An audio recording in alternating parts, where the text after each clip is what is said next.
Rack Talk with Todd and Matt. I'm Todd. This is Matt. This is Joe Motor. This is Rack Talk. This is our second one. So welcome to our guest, to our second Rack Talk ever. Glad you could make it. Thanks for having me. Wanted to see if you could give us a little history on your, sort of journey through music and technology. Just a sort of quick history of you. Certainly born and raised in Detroit. Started playing guitar when I was about 5. Through church, kind of fun stuff. Basically, I don't know, Ted Nugent, Kiss, all the popular bands back then kind of swept me away from, classical guitar into, getting a Les Paul copy. Ultimately a Les Paul, playing in bands at 13, bars at 15, pretty much fast track, little kid that wanted to be, well, not Eddie Van Halen, he wasn't out yet, but I don't know, Ted Nugent maybe, Jeff Beck. Ace Frehley. Rest his soul. Frehley, yeah. Actually, my classical teacher was showing me something, you had the guitar on your left leg, and I could hear the guitar teacher across the hall going, playing Kiss and playing stuff, and I'm like, I want to go to that guy over there and get lessons. And my teacher's this old Italian guy. He goes, "No, you don't want to play." And he plays "Smoke on the Water," and I'm like, "Yeah, dude, I did." I go and play. So yeah, that guy showed me a lot of scales. Ended up getting a real Les Paul Marshall half stack. Wasn't really into racks at that point. Actually, that came a lot later. I started working on 8 Mile, which is, I don't know, there's a movie, but a bunch of music stores up and down 8 Mile, and I started teaching at one of those. Probably 3 or 4 years going through college and all that.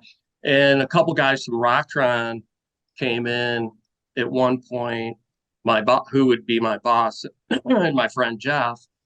And they were just showing me, like, at the time they were doing a lot with half rack. Like they had a Hush that was a half rack, Chorus that was a half rack, a lot of full rack stuff.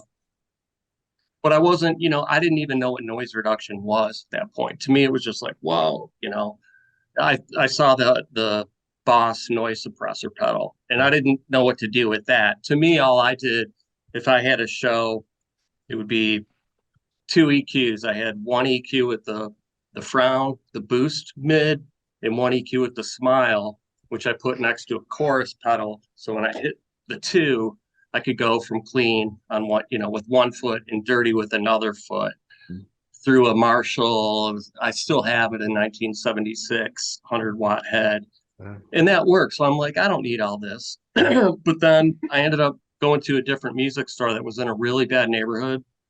We got held up a couple times, and I'm just like, how the hell do I get out of this? I had to get away from it. I was like fearing for my life every time I go into work.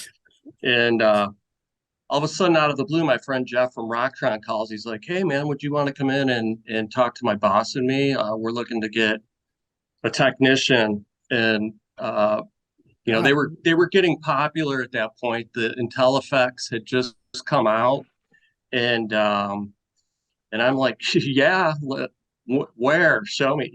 So they're out in the suburbs, city called Auburn Hills, and so I went out there, talked to my boss, Bob Waller, and hired in at Rocktron. And so I got kind of the crash course of, okay, now you need to become, this is what you eat, rack gear, because they were very much the opposite of a half stack and a 412. So it took me a long time to get out of that mindset of 5 pedals and a half stack into, oh, wow, what's this pre-EQ, post-EQ? What's a parametric? I didn't even know what a parametric EQ was, So all this, and they had a thing called a Pro Q, which is, that digital was out parametric, right? This is And there was It's no got- such thing, right, at the time.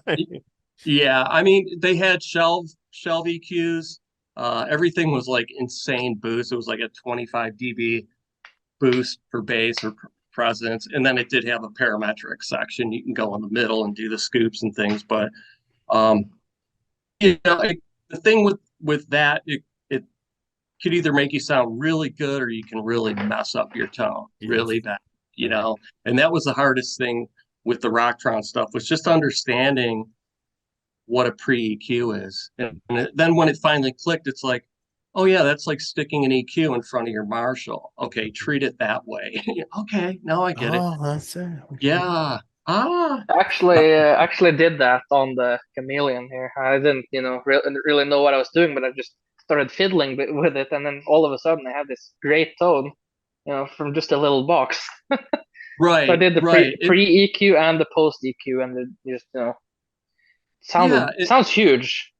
Yeah, once you understand that the pre-EQ is not where you do your whole tone, it's just basically, it's like a wah-wah pedal in front of your amp, basically. In fact, I used to dial in a lot of a lot of tones. The Schultz, Tom Schultz stuff, he had that Hark the wah. yeah, it's a very sharp boost Right. at, God, I don't even know, maybe 300 hertz. It's like a 3/4 open Vox wah, and that's his tone. Yeah. And if you like Robert Sweet from Striper, he has a unit. My boss's older brother. Rocktron is actually a family business, believe it or not. There's 3 brothers. The dad used to help run it. My boss's sister was like the HR person, so it was very tight group. But yeah, once we got into the actually one guy, just I should say, because my boss was a marketing guy. Buck did Jim, his name, we call him Buck, did all the analog, like the Pro Q, the Pro Gap, any of the Hush. He came up with the Hush circuit, which is basically a noise gate with like a filter, and it's sensitive to your guitar playing depending on how much noise you have going through it. But their secret weapon was their younger brother, John, who he knew how to take a Motorola chip and make ones and zeros out of it, and make a chorus and make a delay and make, a ducker and take all the analog stuff and turn it into something digital, which I found amazing. In fact, that's the miracle, right, of Rocktron and Rat Gear in general, right? Is taking all these analog bits and turning them into, data. Right, exactly. Yeah. And they initially didn't care about the pedal sound. If you listen to an IntelliFX, it has its own tone, and it's got a very sort of 80s tone to it.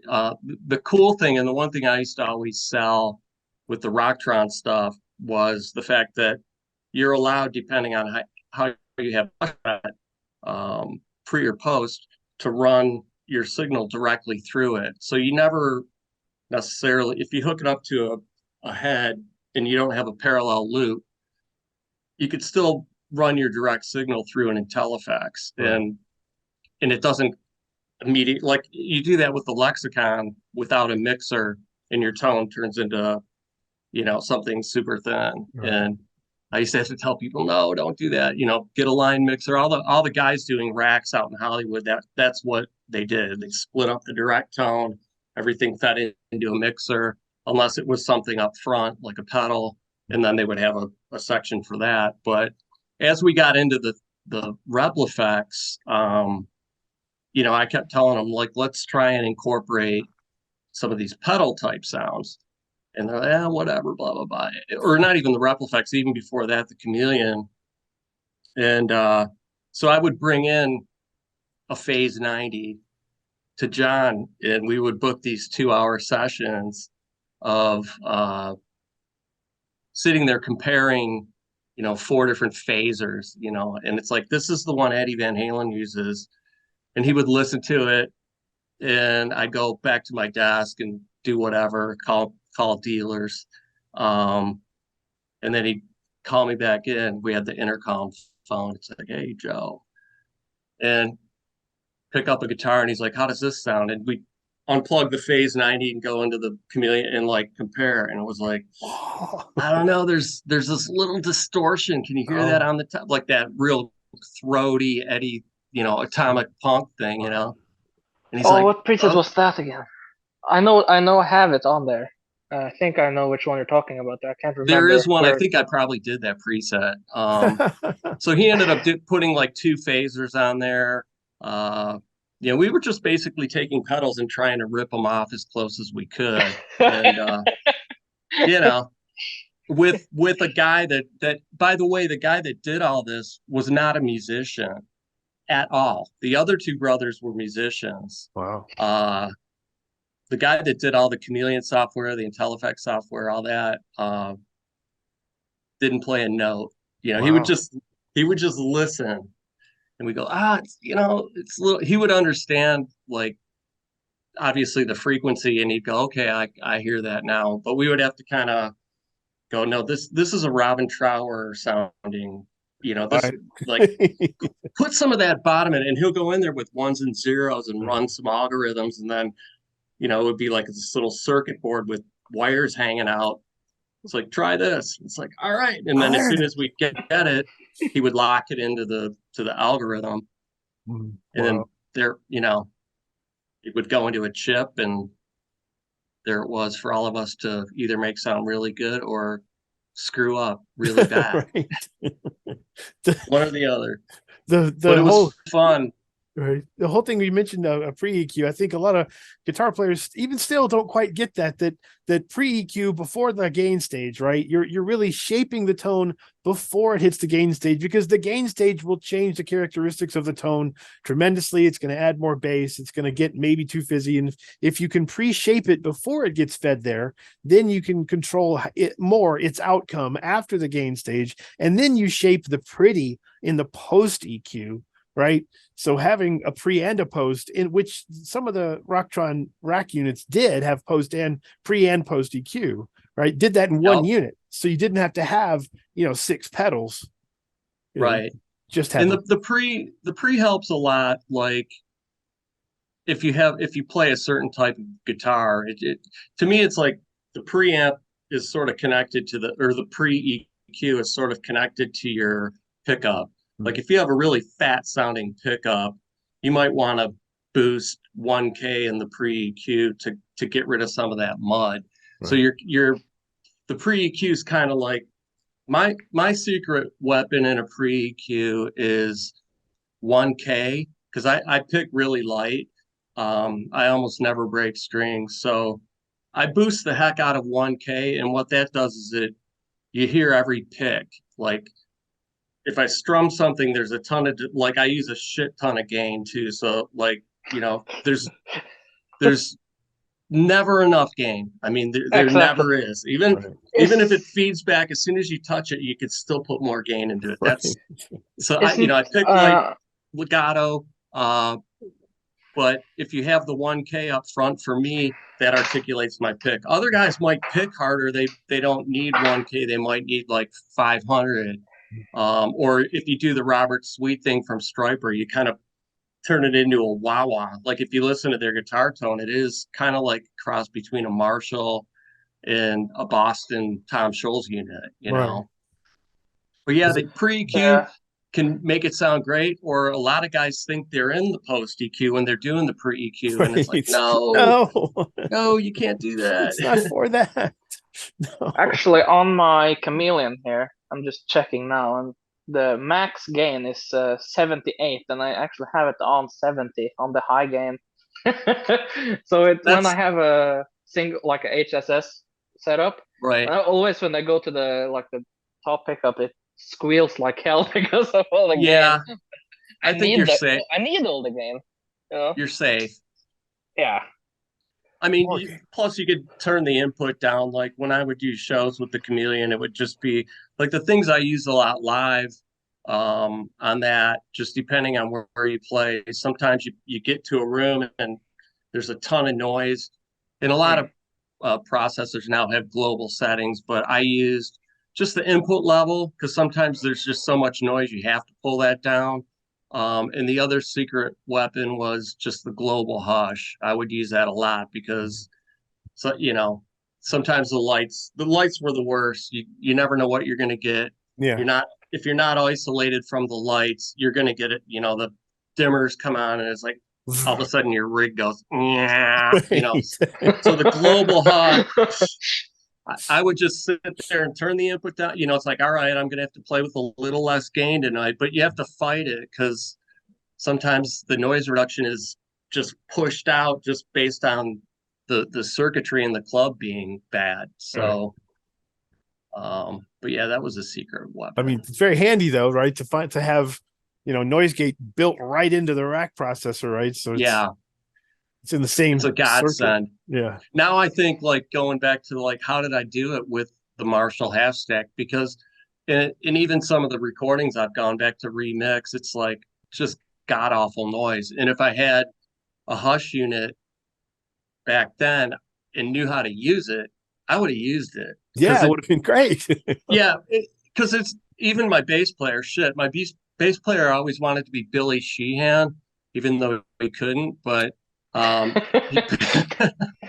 wait, did I just say that? No. He would play with super high gain as a bass player, like with the distortion on the highs and then enough, clean 18. But when you have two distorted guitars in a distorted bass, and you don't have something gating it, you automatically lose about 20 dB of dynamic range of the band. The whole band sounds 100 times better when everyone's gated. Heaven forbid the drummer might want to do something very subtle, and your guitars are going, it's like the drummer's doing this, and all you hear is drummer's like, you guys are assholes, man. I can't do anything other than yeah, except this. Yeah, right. That's it. That's the only thing he's got. Totally. Yeah, he's like, I'm going to use my China in every song for the rest of the night, or no one will hear me. Right? They won't know I'm here. Yeah. Well, so you were there during the whole huge shift, sort of between half stack and pedals, and to Rocktron and people making these huge racks.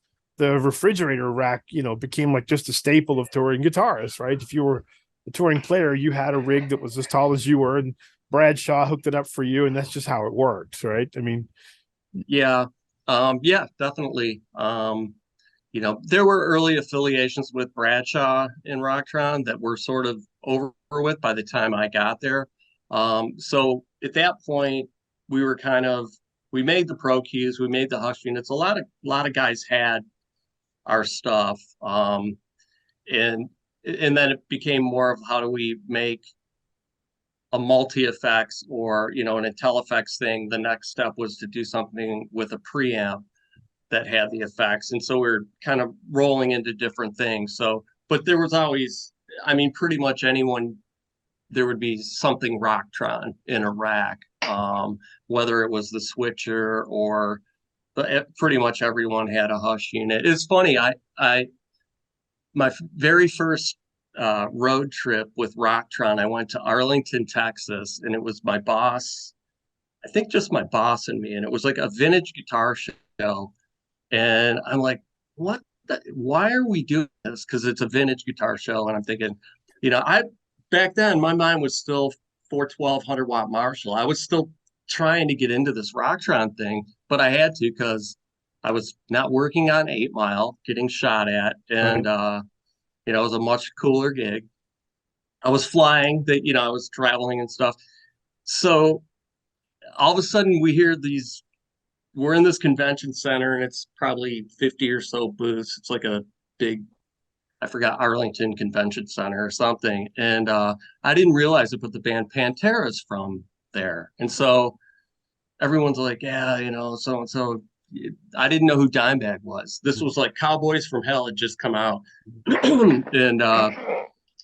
And so we hear Daryl and Rex walk. You can hear Daryl hitting all these booths, and I'm like, oh shit, man, here he comes. And he comes up to the Rocktron booth. He's like, hey dude, I got one of your Hush units, man. And I'm like, that's cool. and he grabs the guitar. He's like, dude, how'd you get the frets so shiny? And we were working with a guitar company, and there was a certain polish that I use. I'm like, oh, this is it. And he's like, he goes, dude, can I play through your rack? And I go, dude, this is like my first week at Rocktron. And that's my new boss over there. And he'd probably kill me if I let you play through. And Dime was like, oh, that's cool, man. No problem. And they're sitting there. It's like a Sunday morning. They're drinking beer and shit. And so that was that. Met him. He's super cool dude. Hung out at the booth for a while. So then a year goes by. Vulgar Display of Power comes out. And they come to the State Theater, and I get a call from Grady Champion, who's Dimebag's tech, who I'm still friends with. He's like, hey, can you come down? We had a thing called the guitar silencer. And he's like, yeah, can you bring one of those down maybe during sound check? And I'm like, sure. So gets me out of the office for an afternoon. So they were playing the State Theater in Detroit, and I head down there, met Grady again. I actually met him in Arlington prior, and we, he was showing me Daryl's rig, and he's, it was all the same thing. He had an MXR pre-EQ, and kind of a very pre and post type situation. And finally, Dime comes out, and he's checking out the stuff. We never plugged in the guitar silencer then because the show was too big. They didn't want to mess with his rig or whatever. But he comes over. I go, yeah, I actually met you in Arlington last year at the guitar show. And I go, dude, sorry about not letting you play through the rig. He's like, you're an asshole. No, I'm just kidding, man. And I didn't realize how good they were. They gave me tickets to the show, and I went there that night, and I was just like, I get it. I was so blown away. And then, they had the same management as White Zombie, in Concrete management. So I started working a lot with the metal bands. Love that. A lot of country artists. They use the compressors. A lot of pedal steel guys like the Chameleon because it's really you can really compress it, and those guys rely on huge amounts of sustain just so they just touch it and it takes off. So the guys in Travis Tritt's band I worked with. So yeah, it's really cool. The stuff's still out there. A lot of those guys are still on tour. When they come to town, like Grady is back with Zach Wild doing Pantera shows. All right. So they're coming, I think it's like 6 months from now. But so I haven't seen him. He was on tour with Incubus last time I saw him. So they all float around. All the guys still putting racks together. I think they're actually coming to Norway this year. Are they? Yeah, I think they're playing Oslo. And I wish I could see them, but for me, I'm actually, now that you mentioned Pantera as well, I'm a huge Pantera fan. I even have this one from 1983, original original press. That's awesome. Purple disc. Oh wow, that's cool. So, and I have this. This is a Dime guitar, the only one I have. Cool. That's so cool. I'm not the Dymo Flame. No, this is this is it's a Razorback something. It has a special name, but I can't remember. Yeah, I had a Razorback. But I'm not into Pantera like after the 90s. I'm more 1980s power metal and Metal Magic and all that. Right. They're both good. Yeah, I mean, I like some songs from the 90s, but 80s is where it's at for me. Yeah. Yeah, I never, I guess if I would have seen them back then, I just like seeing them open up with, what did they open the show with? Mouth for War. It's hard to beat Mouth for War. I mean, Cowboys from Hell was just a cool album, and that's what broke them into this big thing, that they became. Yeah. I love their old stuff, also. But the Cowboys, it seems like that's what all of a sudden, boom, and then here they were as a global touring band. Yeah. Yeah. The Cowboys from Hell isn't the worst one. No. You can still hear the hard rock, hair metal influences in that one. But There, yeah, yeah. Phil was doing the high notes a little bit, and Right. it wasn't. Did you hear power metal? 1988, I think it came out. It's funny because I was watching a Pantera special on YouTube on TV. That's all I watch is old stuff like that, and it was with their old singer that was on that stuff, and I plan on going back and listening to it. I've heard little pieces of it, and it doesn't sound bad. I just haven't gotten into it yet. Actually, like when I first heard their like final 80s album, I was convinced that it was Judas Priest. I could not think that Really? was Pantera. That's funny. Like they were that good. That's awesome. And they have some songs that like are heavier than anything they like did after. Right. So I don't know why they stopped playing those songs. Bands change, you know. Yeah, sadly, and then sadly the 90s happened. Yeah, the 90s happened, right? Yeah, grunge happened. It was funny because we did it every year for we did the music meets in Frankfurt, and it was like the second year I was at Rocktron, and Pearl Jam, Nirvana came out, and it just so happened that Pearl Jam was playing this little place called Botchkov, I think, and that was where everyone was going after one night of the trade show, and I went and saw Pearl Jam. This was like maybe 91, and everyone was like, "How was Pearl Jam?" I'm like, "Yeah, I didn't." All right. But then Mike McCready's actually a slaying guitar player. It's like he was holding back on everything they played. Right. That's like the 90s in the nutshell. Right. No guitar solos. Right. Yeah, we were discussing this before you came, and it's like everything kind of repackaged into a shitty wrapper. Yeah, basically lost a bunch of ground, and it seemed like the gear started moving a little bit backwards, right? Like people had these great racks, and they went back to using a half stack and pedals. It's like, wait, what? Yeah. What's going on? And that was part of where at Rocktron it was like, I was telling those guys, it's like one thing Rocktron didn't do a lot of was pedals, and then we didn't do tube stuff, and one of the music stores I worked with on 8 Mile, Gus Zappi Music, Bruce Egnater worked there before I did, but I knew of him, and he had his stuff at the store after I left. He would sell his preamps and stuff.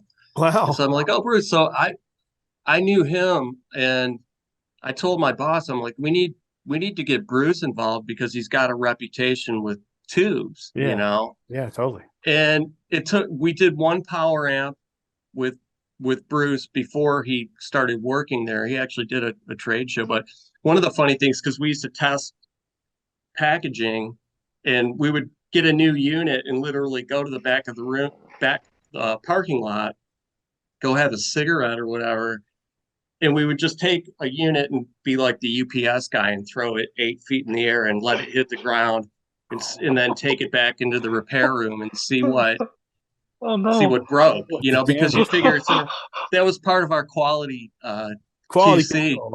Yeah. And actually, that's kind of funny because these things are built like tanks. Yeah. Well, I dropped you'd be amazed. My friend Takumi was like, calls me one day. He was between Guns N' Roses albums. He still lives at Prince's Paisley, but he was Axl Rose's basement tech for like a year and a half till he quit. He's with Nickelback now, but he's Chad's tech. But he calls one day. He's like, how much would it cost to replace the front knobs on that whole rack? It was like 20 grand worth of shit. And apparently Axl Rose took it and just dumped it on its face at one point. And I'm like, are you serious, dude? And he's like, yeah, he's just learning how to play guitar. And I think he was overwhelmed with all the rack stuff. And I'm like, oh my God. He just dumped this whole rack. Oh, dude, that hurts. That hurts to hear. The funny thing was, we had Egnators, like, I think it was like 100 watt And the thing was like 5 times heavier than any chameleon. You know, it was like Right. 10 Yeah. times heavier. And so, I take this thing and throw it in the air. It's like boom, it like blew into a million Oh pieces. I'm no. like, so we ended up having to go out. We were using styrofoam. We had to go out and like have custom corrugated corners and all this stuff. And it was Yeah. like, I mean, like they're I, they're fragile. I mean, it's a tube. It's it doesn't glass. take, yeah, it doesn't take much. I mean, that's why guys send their racks. They have their racks done in LA. Everything is like just buckled in super tight. Double layered flight case, right, with the foam and Yeah. the springs and then they'll have two, right? So they'll leapfrog them and send one ahead just in case it gets destroyed, and then carry one with. Possibly. Yeah. There Uh, was a lot of like the Edge had two rigs. Metallica had like basically two setups because yeah. logistically it's cheaper to have one sitting in Europe Mhm. and then one, it's cheaper, Yeah. Actually, Dio had one. I found a Did he? picture online of like him, playing bass because he was a bass player. Oh, And is he? you could see, yeah, you could see his like bass rack. And funnily enough, I saw a Art SGX night bass in his rack. Oh, that's funny. So, yeah, that was funny because no one likes those I except for know. me. Well, they have ones, what does that unit have on it? There's one sound that everyone wanted. I can't remember. Oh, I played with a guy that actually had one in his rack, and I thought it sounded great, but he was the yeah, only guy. I have two. Like I have the first edition and then I have the Studio Express edition. And I have the two like bass command center pedal Oh, preamps or very rare. whatever. See, I've never even seen these pedals. Did you ever? I mean, are you familiar with these? Show him these things. I've never seen these in the Oh, States. I've seen them. I'm not familiar with them though, as far as sound goes. Never seen them here at did you? all. I think I'm not sure if I sent you the video. Of that, I Because don't think so. yeah, okay, I'll send it to you later because Okay. So I it's use like a bass guitar. pedal, and it Oh, sounds. yeah. It's got guitar gain, right? It's got distortion on it for some reason. But speaking of multis, I'm sure you remember these guys. Do you remember the Utopia series? Were you there for this when they started doing, multi pedals?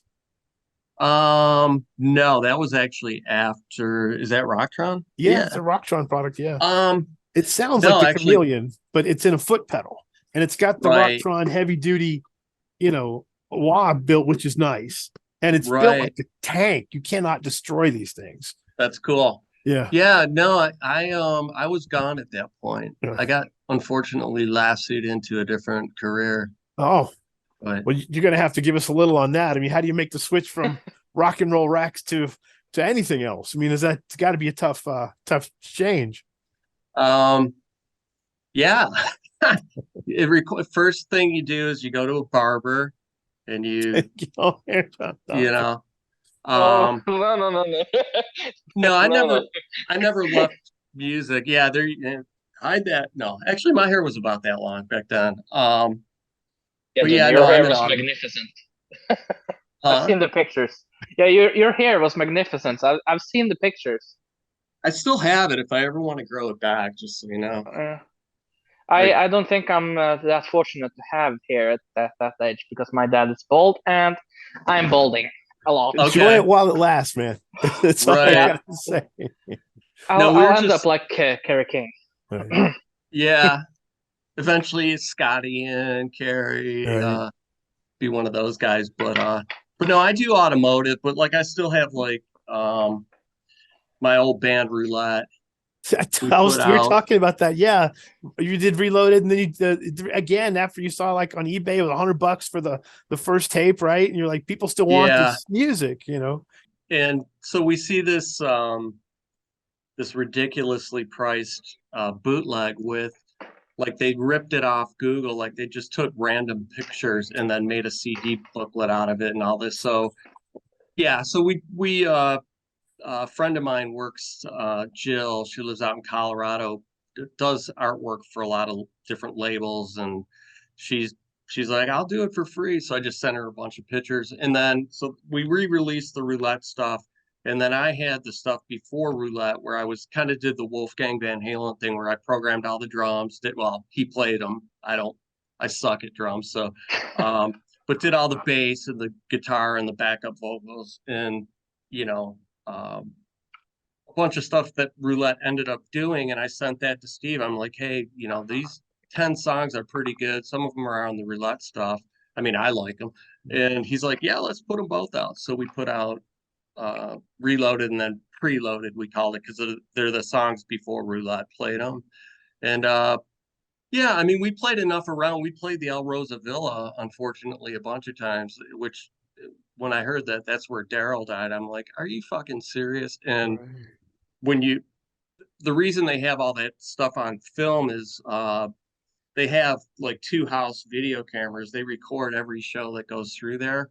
So that's how they, when I saw the camera angles, I'm like, oh wow. And I still have a DVD from that show. One of the shows we did out there, and it looks like that crime scene footage, and it just breaks my heart.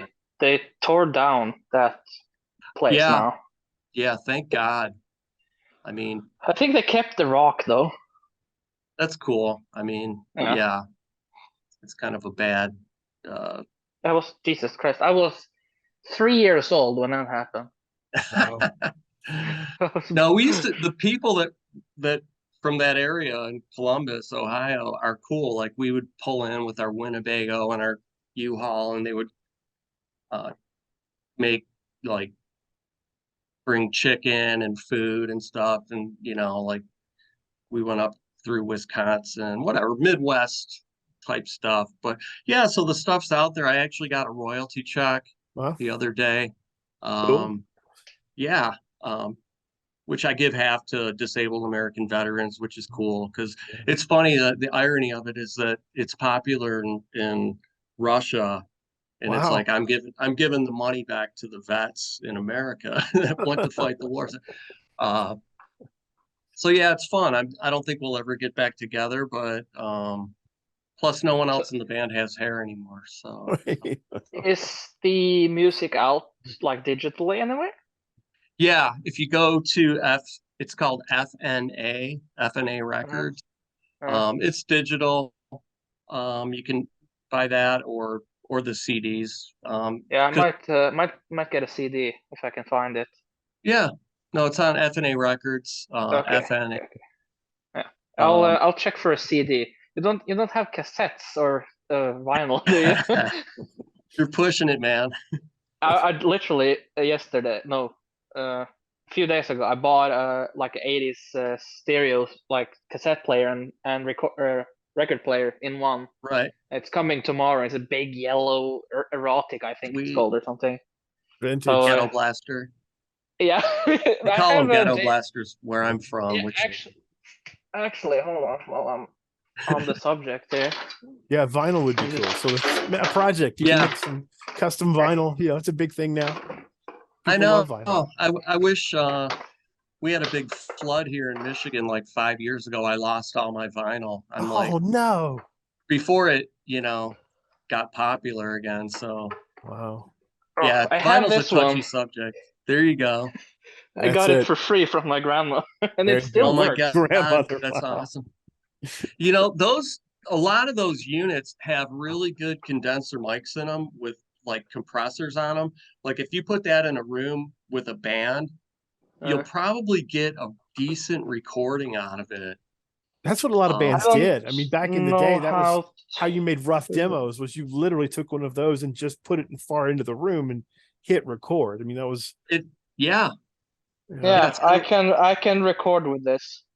It's recording. That's how it worked, man. So it's a radio, it's a cassette player, and a recorder. That was high tech back in the day. I can't use the radio because Norway, for some reason, did not want to have FM anymore. In Europe, it seems, and Matt's a good example of this, there's a much bigger sort of appreciation, it seems, of just metal in general, and especially like sort of vintage like 80s metal than there is like what's left in the United States, where it's barely even a thing anymore. But I'm not sure. I blame it a lot on What's that? Oh, go ahead. I'll let you I would finish. say I would just, a lot of that goes into, what happened in the 90s, with like the digression of music, Yeah. there's some good bands that came out of it, a lot of good drummers, but it's certainly that era certainly didn't showcase guitar playing or any sort of virtuosity. That's And the I think, truth.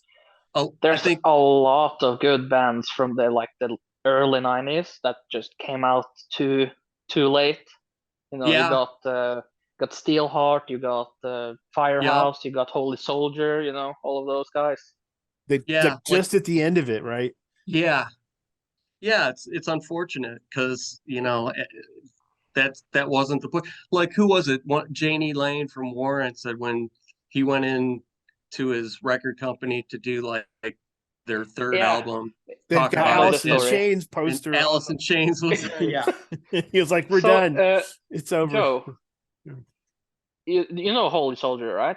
I'm assuming since you mentioned Striper. yeah. Yeah, they actually funny story that Jamie Kramer told us He was our when he first was Rack on. Talk. Our first guest was Jamie from Holy Soldier. Yep. Yeah, so Okay. he basically said, I don't know when it was, but in like the 80s when they were starting out, I think, yeah, he said that Janie Lane actually auditioned for them to sing before Oh Warrant. wow. So that's kind of cool. Yeah. Warrant. I Then knew they those then they guys. had They warmed up. They played this club called the Ritz in Detroit, and it was when Kiss was doing nothing, and Paul Stanley just went out on tour by himself, Wow. and uh, Warrant warmed him up, and they did the guys on the shoulders routine and dirty, rotten, filthy, stinking rich, and I was like, wow, these guys. And Janie Lane was such a charismatic singer. he His was pitch was awesome. so good. Yeah, I mean, like comparing him to Brett Michaels, it's like he's Yes. 1,000 times the singer. Sorry, Brett, Yeah. but Sorry, I Fred. actually don't like Poison that much. I like one song. right, It's just a different league of singer. He really is. yeah. Well, the funny thing too was like same club. We went to go see Extreme because I'm a huge Nuno fan and Extreme fan in general. And Alice in Chains was warming them up, and nobody knew who they were at that Oh, time. wow. And um, I was back by the soundboard just hanging out, talking to someone. A friend of mine goes, who actually works at Rocktron. Yep, I have the gotta CD. love it. Kid ego. Yeah. But he goes, dude, you got to go check this band out. And it was Alice in Chains. So I walked to the front of the stage and I'm like, wow, and then I go back to the soundboard. I look at Extremes rack had like a Digitech DSP 128. Oh. It had I have like that a one. really see, but okay. Mine And doesn't then work. you look at Alice in Chains rack. It was brand new, all shiny. They had like two Eventides, two or three, and I'm just like, oh my god. And you could tell. And this was before More Than Words came out, so Extreme was like barely making Barely, any. yeah, getting Yeah, by. Pornography wasn't big at that point. Right. I mean, I loved it, but you could see based on the racks Yeah, whose record company was behind really whose behind band. them. Yeah, where's the money? You can just at a Yeah, glance, tens of thousands of dollars worth of gear, or just whatever they can sort of get. yeah. It was like Yeah. it looked like my little chameleon gig bag. That was Right. Extremes. So Here we go. I actually have a couple of questions regarding there we go rack stuff. Since you worked at Rocktron and you were there when everything was new and fresh and everyone wanted it. How like nowadays, what do you think of like how tone like what direction that's going with the digital computer stuff and all of that compared to all of the old Rocktron, Digitech, and all of that stuff back then? I think it's more of a mixed bag now. I think Mm. the that phase of when I was at Rocktron, the rack thing was super huge. Then it went super pedal, super digression, the Buddha amps and all these, angle came of age, all this.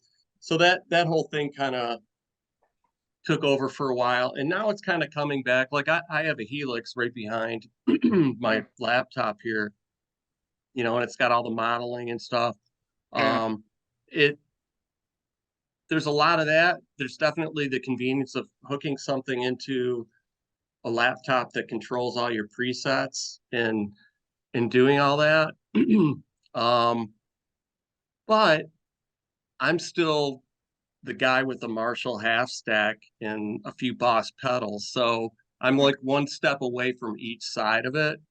So I think it's kind of like, to me, it's a mixed bag. There's the guys that still do their pedals, like Grady, Dimebag's tech, when he was Mike Eisinger's from Incubus.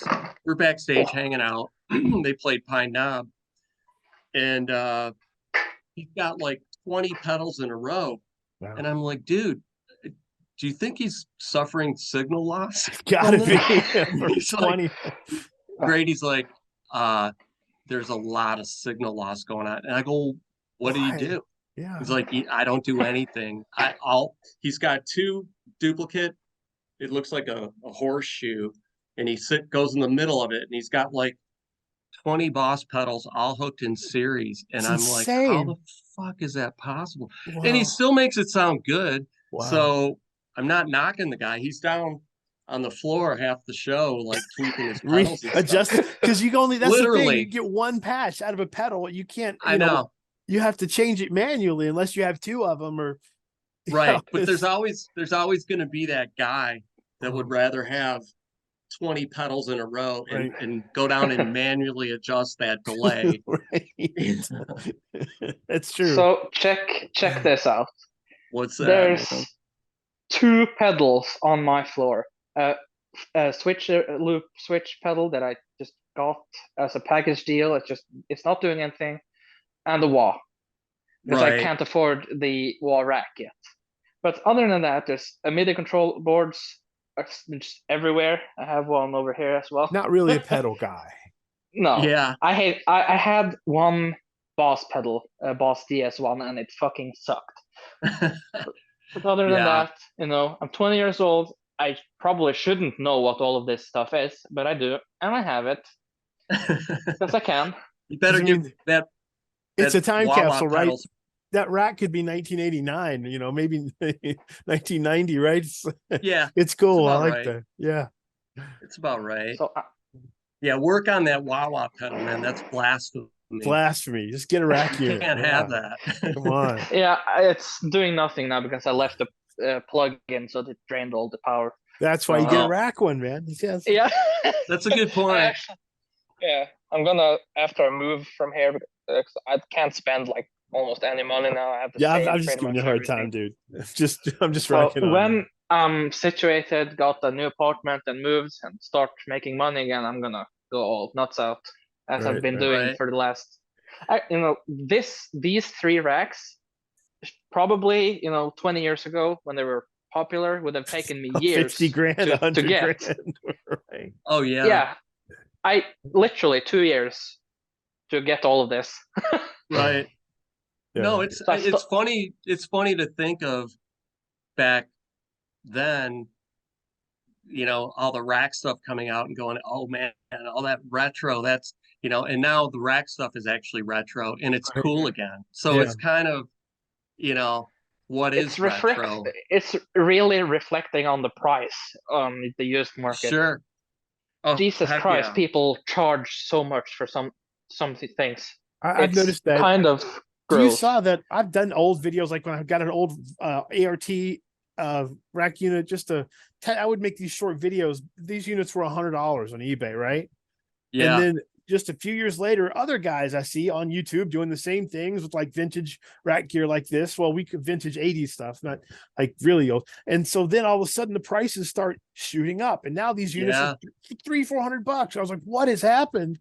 No, you couldn't give these things away just a few years ago, and now it's like a thing again, and people are fighting over it. It's completely wild. It's like I can't find a wall wart for my Pro Gap. Right. What do I do? Yeah, I think I got into this a little bit too late. Maybe a because lifetime too late. Right. just 20, 30 years. What? Last summer, or maybe like 1.5 years ago, I remember sitting on Reverb and eBay looking at like art stuff, because I'm way into art. And they were like $50-$60 a piece. Now they're Giveaway. $200-$300 for those particular units. Right. And I kick myself for not just getting as much as I could. Rocktron stuff too. It's all gone nuts, man. It's all tripled in value. And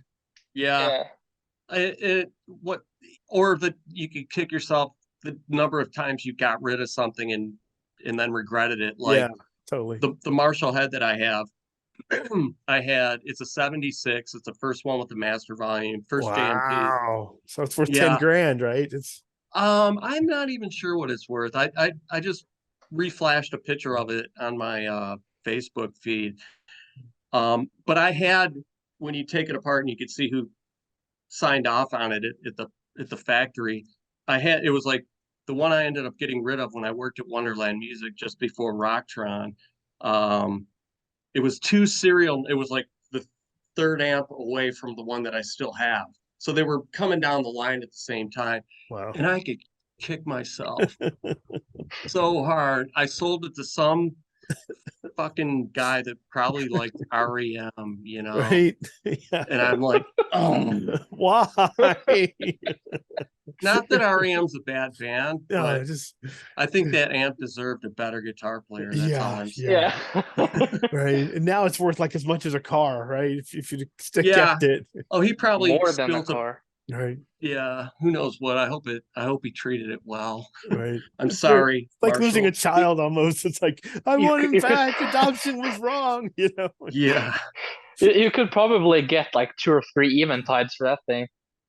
Probably. I mean, to the right guy. Those are fucking expensive. Jesus Christ. Sure. Yeah, people when they came out. People keep telling me, you need to get an eventide. How the fuck am I gonna get that? Yeah. They go for $3,000 for fuck's sake. Yeah. I would have to sell my entire setup just to get the one thing that I probably won't like. They do have some good things, but I think the eventide stuff in general is a little overrated. But I've actually tried one. I wasn't that impressed. Yeah. I'll probably get kicked a bit for this, but compared to this art multiverb down here, I get better sounds with that than the eventide. Well, like a unit, take the 2290, the TC 2290, right? I was just gonna say that. I was just gonna go ahead. That's funny. It became legendary because so many legendary players used it. Yeah. Right? And it's a good unit and sounds good, but it's not like you can't get similar sounds other ways. That's true, but it does have a certain tone to it. It does. And there is that was one thing, we had a 2290 at Rocktron, and it's like, it just comes down to like whatever curve they're running, whatever they did, it's they used a very high powered chip. It definitely, it's got a magic sauce in there that it does. Yeah. And that's why they're still so expensive, right? Because you can kind of fake it, but it isn't quite that unit no matter what you do, which is why those are still so darn expensive. Now they do make a plug-in now. You can get the 2290 from TC as a plug-in with a USB controller, which is as close as you're going to get for a few $100. Right? That I would rather just save some money and get the unit itself. Plugins are it's not in the my same opinion. thing. Plugins are the devil's lettuce. That's what I'm struggling with this Helix is, I'm not sold on the sounds of all the different cabinets and the different preamps. And it's just not. You can tell that there's something off here. Right. There's a certain type of digital artifacting happening that you can hear if you listen closely enough.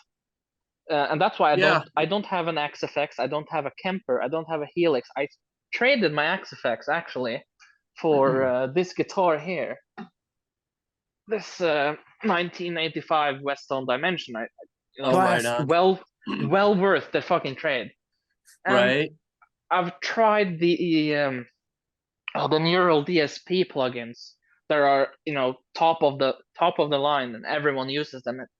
It sounds like shit. Well, that's I was going to mention all of the recordings I hear. So much modern metal sounds so much like a neural DSP plugin and Superior Drummer, and it's so similar, right? Just sounds so much the same.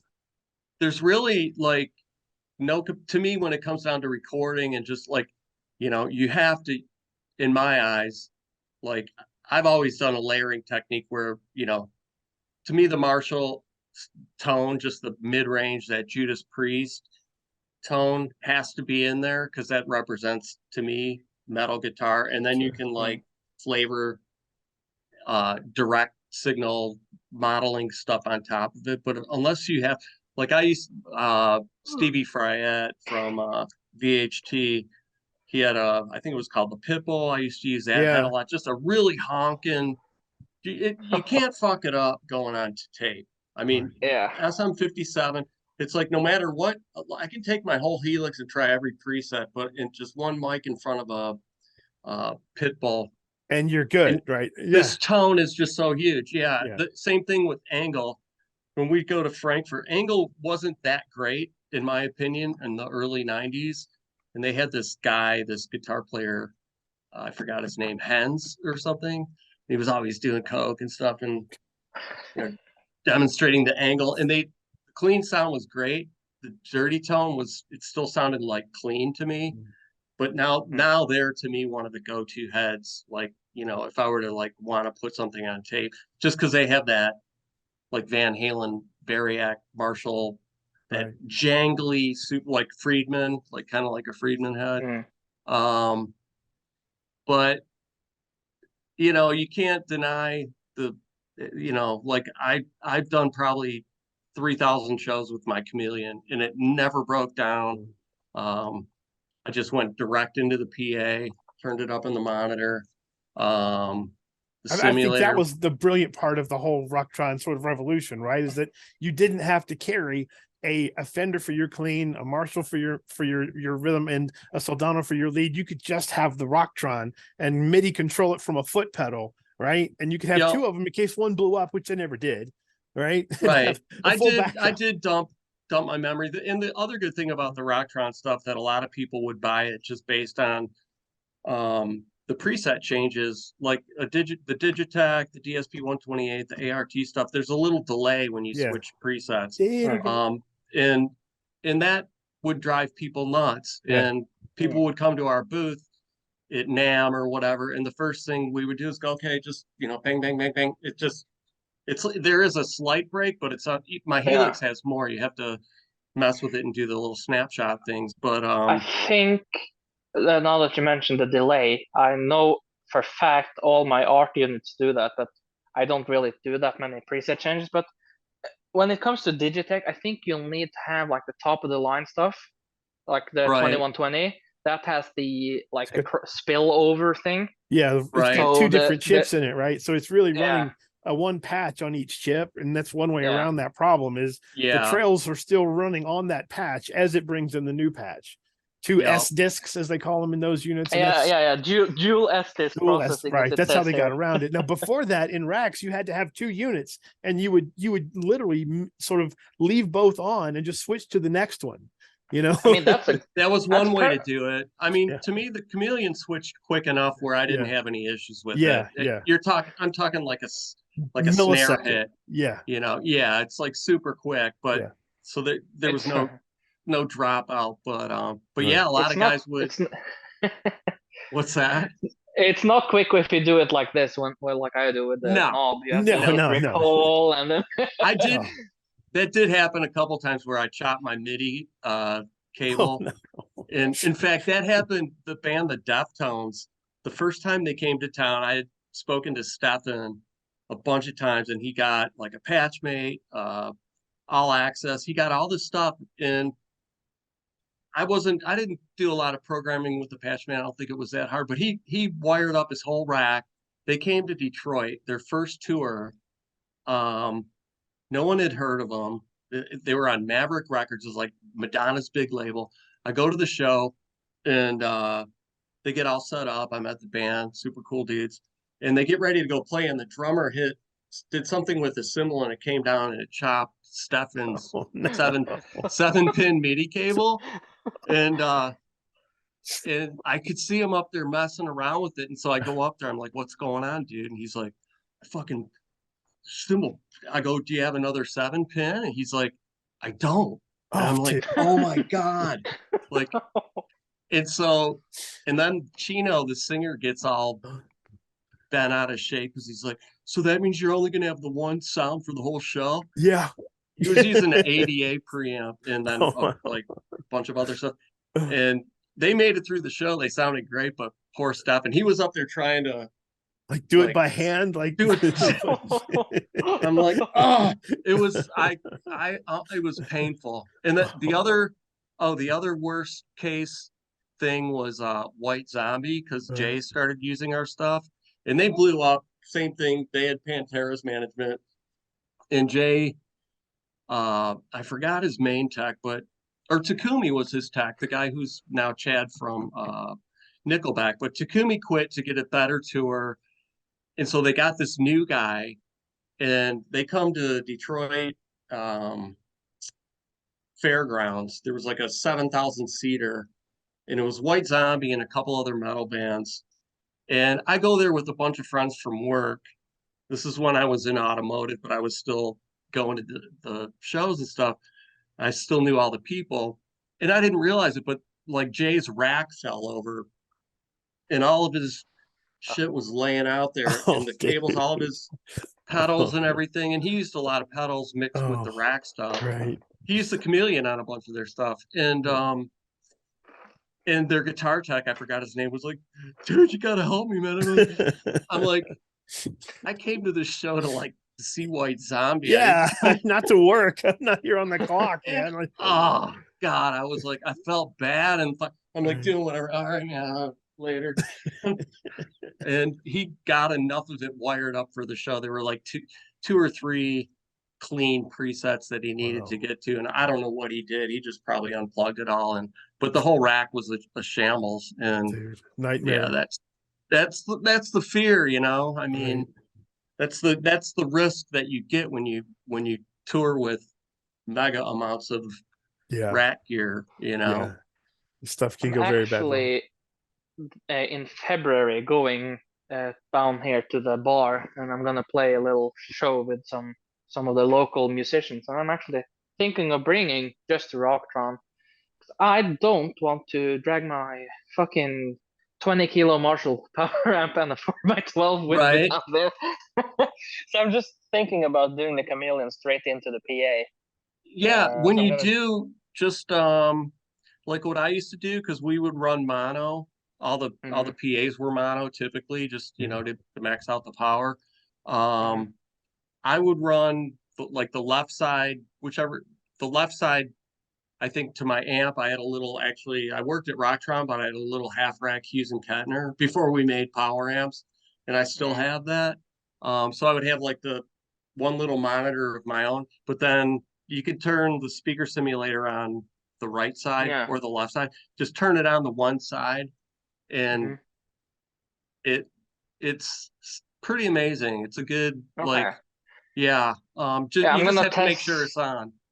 Yeah, I'm gonna test it with my interface here, just to make sure everything's ready. And also, I have a question regarding the Chameleon. When I turn it on, it starts on preset 246.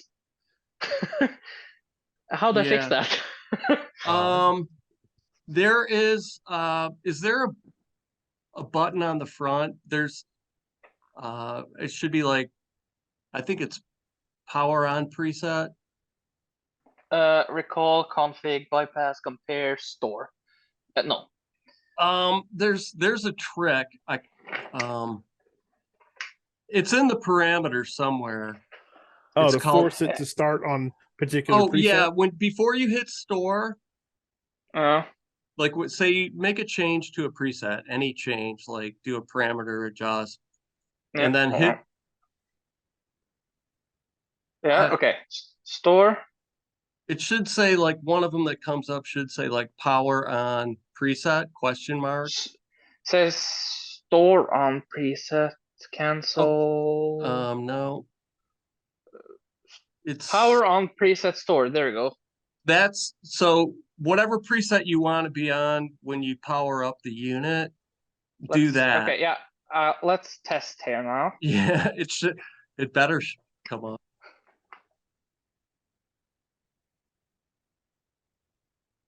Hello? You've killed it.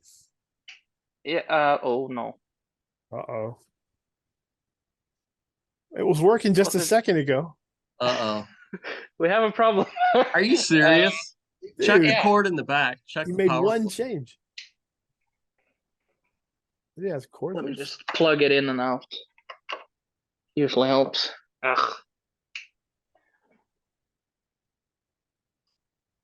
There we go. Come on. There we go. Okay, it works. All right. Cool. Jesus Christ. Oh, Yeah, that would suck. I'm already having enough problem with my Rocktron effects. They're not working as they should. Ain't Oh, do it. Jesus. Yeah, they're when especially this one, the Intel effects, I'm having some issues with the volume. So it kind of when I turn off the power amp volume, it works for a second and then it kind of dips and comes back up and dips again and back, like just up and down. It So could be, yeah, it could be even a jack or a solder joint. yeah, I'm gonna probably have to open them and just give them a good contact cleaner and go That, over the. or if there's a jack, see if like sometimes if there's a crack in the solder joint, Yeah. like you could see a little fracture in there. That'll cause the volume to go up and down. Okay. Yeah, I'll probably do that tomorrow. Just Yeah, I can send you some pictures if you can see, yeah. because I'm not very techy with that. Yeah, when things like patch mates would come in, the first thing they would do is like, before they even tested the solder joints, like I used to wash dishes in a restaurant and we had this big Hobart, like industrial strength. It takes like 1 minute to do a whole load of dishes. Oh yeah, we have that at work.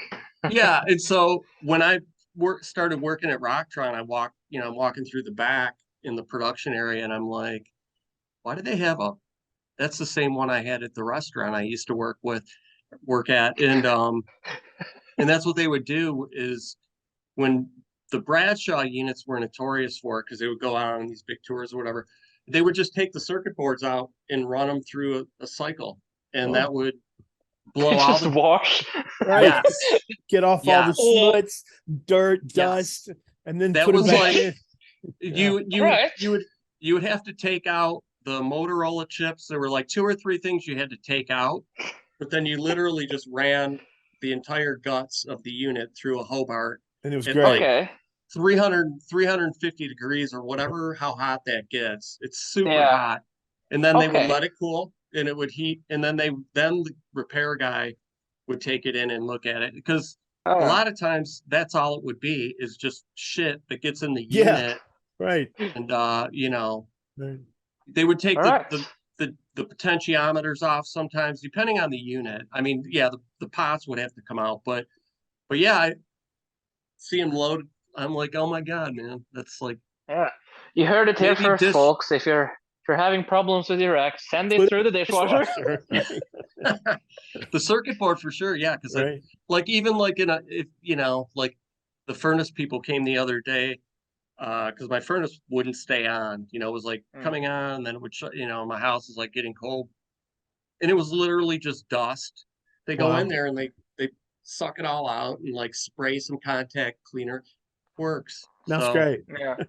Well, we are about to run out of our time. I want to thank Mr. Joe Motor, for joining us on our second ever Rack Talk. Thank you very much. It was very cool. As soon as we get this Thanks all for put having me. together and done, we will send you a link to it. And thanks to Matt also.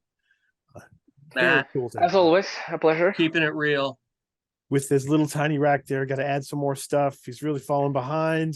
You know, we're hoping for the best for him though. So yeah, it should be Yeah, okay. just get that wah-wah pedal in the rack. Get that Yeah. wah. Here, I'll do a solid. Boom. It's on There the you rack. go. Now you're talking. Yeah. Well, thank you to our audience for joining us today. We'll see you next time on Rack Talk. Rack Talk with Todd and Matt.